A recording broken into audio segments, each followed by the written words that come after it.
Right, today, air filter change. 3 clips here, unclip them, lift that off, and that's it. That is as far as the mechanicking needs to go. Remove the air filter, which comes out so easy. Inside, give it a little wipe, check for any like bugs, dust, crap that's built up, because inside the engine needs to breathe basically, and the air filter is one of them things that a lot of us probably don't take seriously. But if you imagine, if you're restricted from breathing, you're going to find it hard to function, and it's exactly the same for the engine. If you don't change your air filter regular, and it gets clogged and dirty and fills up with dust particles, and it strains the engine from its breathing, as such to say, then again you'll get problems with your engine as well. So if you keep the airbox nice and clean, look at the dirt that's come out of that, look, and that's just dust. Give it a good wipe.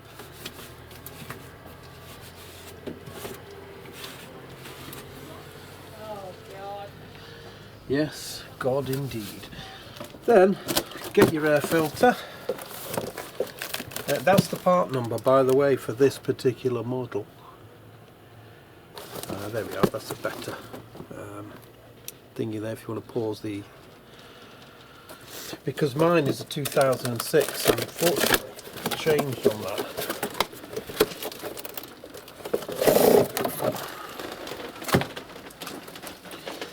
And that's the filter, nice and clean.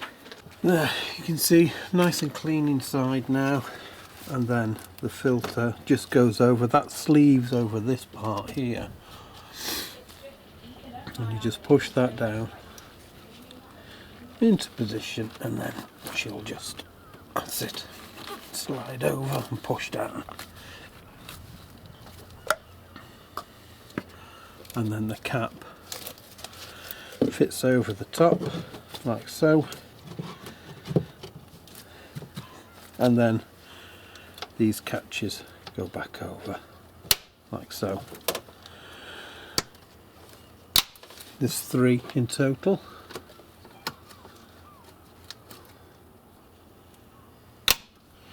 And that's it, the air filter is replaced. And that's a nice, simple, easy mechanicking job, and we love things that are simple. Next thing I'm taking off is the fuel filter, which is just underneath there, you can see. Now, I'm always very dubious about removing filters and damaging them in case they send you the wrong one. So I've been assured that's the correct one.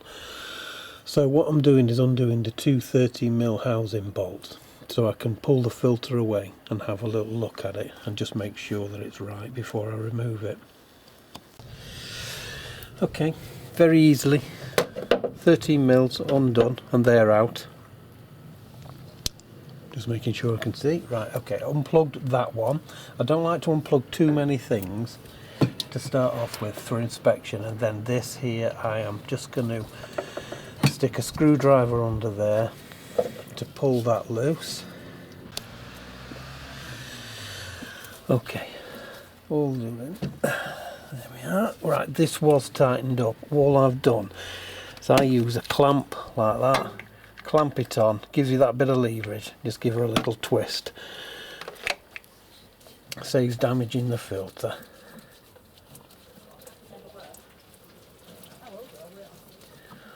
And you get to have a wee look at it, just to make sure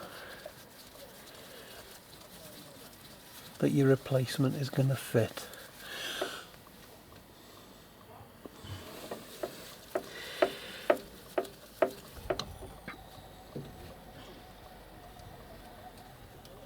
There we go.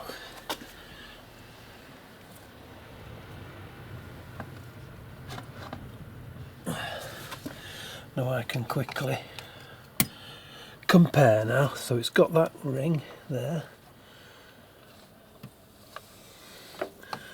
And will that fit onto there? Yes, it will.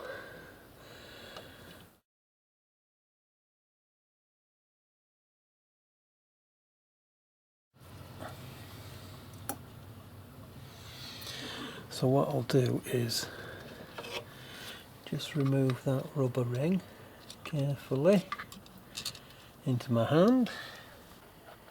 There we are.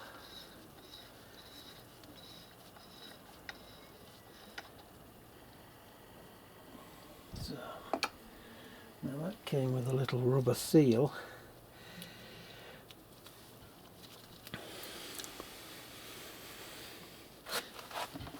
Which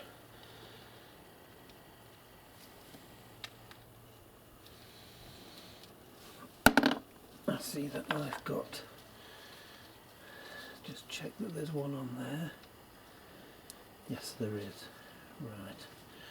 What I'm going to do is replace that with the one I've got. They appear to be identical, and identical in width as well. So that's the old one, that's the new one. Push that on.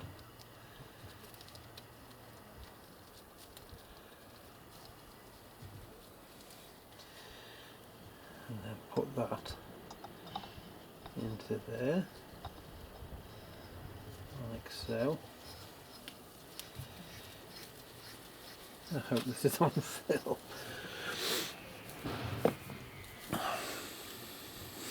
There, so that's in nice and tight, and now all that remains is to put the filter back onto there. Okay, a little bit of oil to lubricate there, just to create a good seal, the rubber seal there. Push that onto there.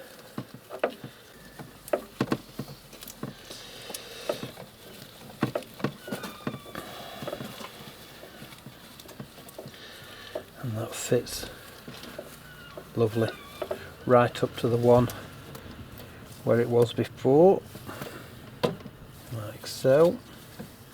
What I'll do is give that a dry now, and then I'll tighten that right up.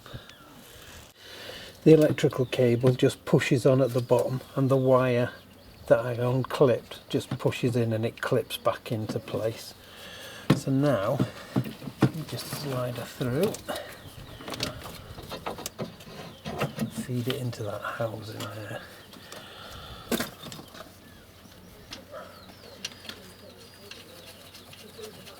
And just tighten up them first few bolts,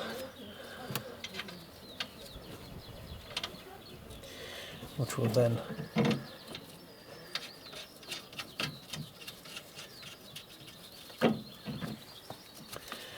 there we go. Okay, let's get the old socket on it.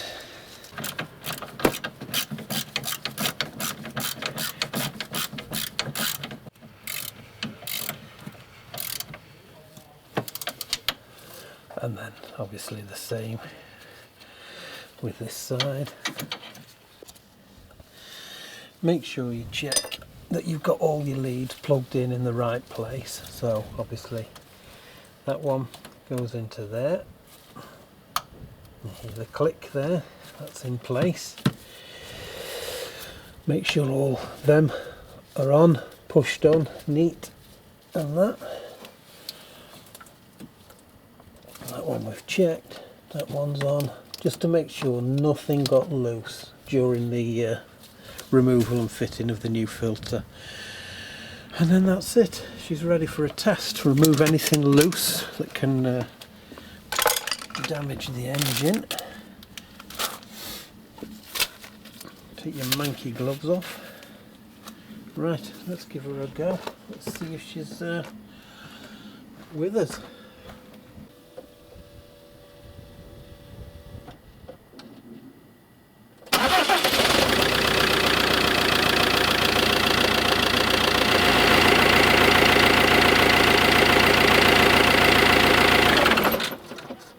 When it first turned over, there was a quick break. Obviously that was the fuel getting through and what was remaining in there, and then obviously the new fuel came through, and she's ticking over lovely.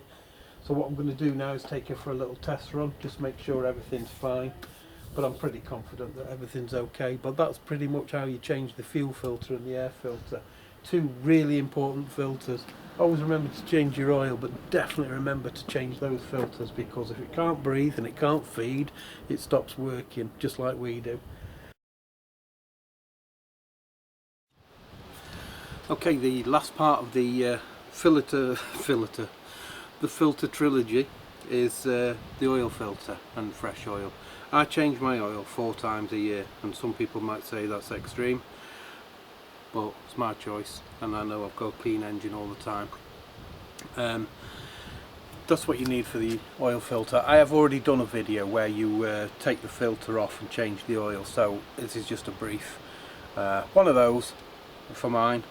And all I'm going to do is just undo the plate underneath, drop that down, and then drop the drain plug. Those 2 holes that you can see there, there's one there and there's one there. They're a 10mm bolt, and when you undo them, the pan just drops out. Mine did have some clips there and stuff like that, but over time they've fallen away. You see there, look. But it slides into there, so it stays in place anyway. So there's the drain bolt, which I have undone now. Just clipped it, and you can see there. So I'm just going to undo that now and let the oil drop. Obviously I've took the dipstick out so that the pressure's released, so the oil flows better. While we're waiting for the oil to drain off, let me introduce you to my new best friend.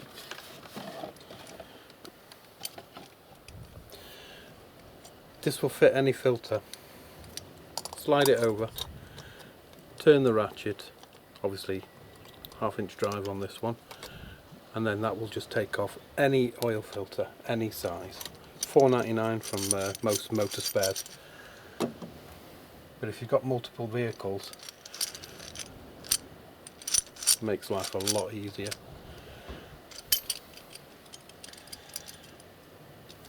There you go, little top tip.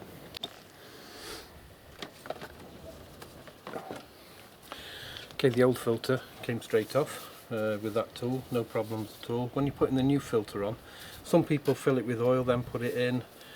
Never seen the logic in that, but each to their own. All I do is a little bit of oil, new oil on that seal there, and then screw that in and hand tight, so because I can't get a camera in there to show you. So just put it in, screw it, make sure you're not cross threading or anything, nice and easy. It should slide straight in, and then just hand tight and just give it a good squeeze and twist, and then that's it, your new filter's on. Okay, put the sump plug back in. Self-explanatory, goes in as it comes out, same as the oil filter, which you can just see there now. That's screwed in, hand tight, no leaks, no weeping or anything. Give the sump a quick wipe, just checks for obvious signs of rust or leaking from the sump gasket or anything. There's nothing, and that's absolutely bone dry, so I'm happy with that. Time to put the new oil in. Just get myself a little cloth, just drape it around there.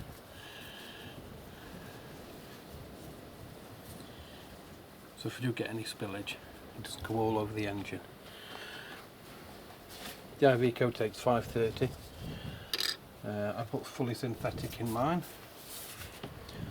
and I don't fuss too much with the grade. You know, I spend anywhere between 20 and 30 quid for 5 litres of oil, because if I'm changing it that often, I don't need to worry about specialist grades, you know, because I'm changing it before it has any chance to break down its molecular structure and to stop becoming effective as an oil lubricant. So, you know, I could put Tesco washing up liquid in, really.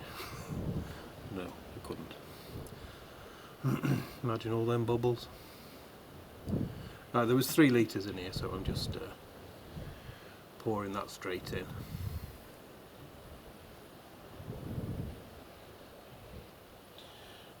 If you pour too fast, you sometimes get an airlock and it blows back, so always try and be aware of that.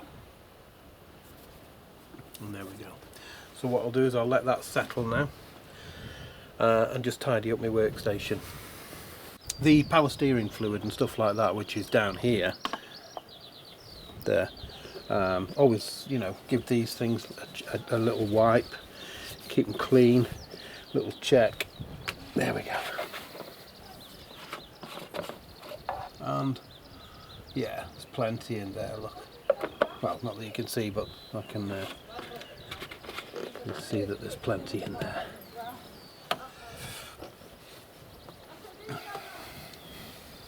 When you're doing oil changes, obviously you've got the bonnet up for a period of time. Use it to have a good look, see if anything's leaking, see if anything's loose, any hoses, any rust in the engine bay that needs treating, stuff like that. Catch all this stuff before it takes a proper hold. Because I know when you're buying one of these, or buying any van, people always say, what's the bodywork like, what's the rust like, how long does it last and everything. Well, it'll last. You're always fighting a losing battle. Rust will always win in the end, you know. But you can prolong it, and that's what the battle is. So I use obviously lots of spray greases. I check to see if there's any fluids coming out anywhere, any hoses that appear loose or blown, you know. That can be the difference between a journey and a breakdown, you know. And just make sure everything appears to be in good working order. That sounds like my dad. Bless him. Right, oh, he's still with us, by the way. Quick check of the oil. Wipe the dipstick first, and then pop that back in and check. Okay, I'm happy with that. She's in the middle of the two markers between high and low, so we're all good to go. So the next thing that remains now is to start her up.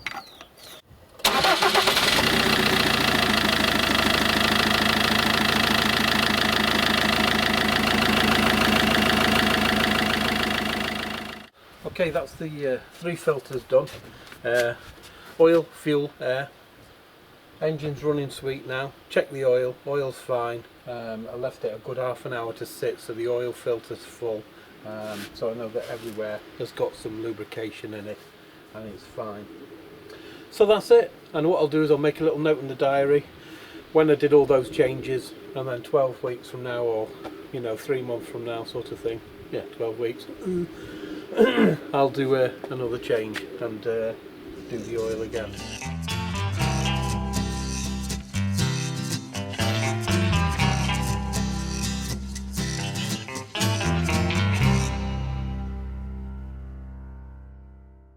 And that's it, she's good to go. Thanks for tuning in, and keep trucking. That was so pathetic.